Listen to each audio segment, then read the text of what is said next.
I am here with the legendary Heather Langenkamp. Hello. Thank you for being on the show. Thank you. So, how are you enjoying Ottawa Comic Con? Oh, I'm having such a great time here. I've never been. It's a very exciting place. So much is going on at all times. So it's a very big show. It's a very big show. It is awesome. Now, in the movies, in the Nightmare on Elm Street movies, the three that you're in, Part 1, 3, and Wes Craven's New Nightmare. Which one was your favorite out of the three? I think making the first movie was like one of the kinds of experiences that you only have once in your life, where you're working with, a group of people who are doing something that's so new and fresh, and the amount of creativity on that set was just off the charts. So many really incredible people working on that. But that was my very favorite, obviously. But I think working on the last one, Wes Craven's New Nightmare, there was so much nostalgia. 10 years had passed, and there was a lot more of a budget for us, so a lot of the sets was really spectacular, and the costumes, everything else was a cut above what it had been, so that was also my next favorite experience. Awesome. And now, how was it in Wes Craven's New Nightmare being kind of yourself? Like, was it really 100% yourself, or was it a bit of yourself mixed with Nancy? It really wasn't much of myself. I mean, she was called Heather Langenkamp, but gosh, I've never dealt with anything quite so intense in my life. So a lot of it was put together with me and Wes to try to create the tension and make that story as dynamic as possible. I mean, her name is Heather Langenkamp, but there's not much else that was that similar. It's still Nancy, pretty much. Yeah, it's very much Nancy. Yeah. Now, how was it working with Wes?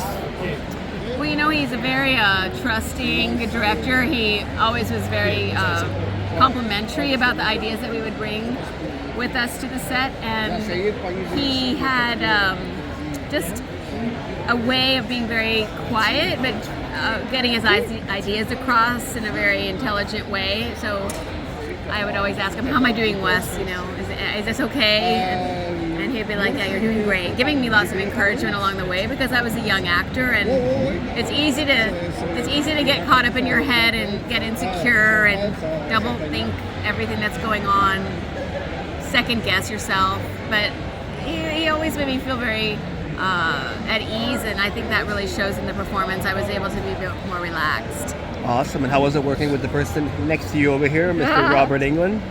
Well, he's always he was such a help to me as a young actor. He gave me so much advice, and he would show us the way to do things when we didn't really know how best to come off on screen. He was always saying, put your head this way so the camera can catch your face, and let me put the glove here. And he was often designing our fight scenes. He'd gone to a professional acting school, so he knew how to do all of these, sword fighting and all of the things that I was very envious of him. Nice. And one last person, Miko Hughes from Wes Craven's New Nightmare, Little Dylan. Well, he was a young boy, he was only maybe 10, and playing much younger, actually.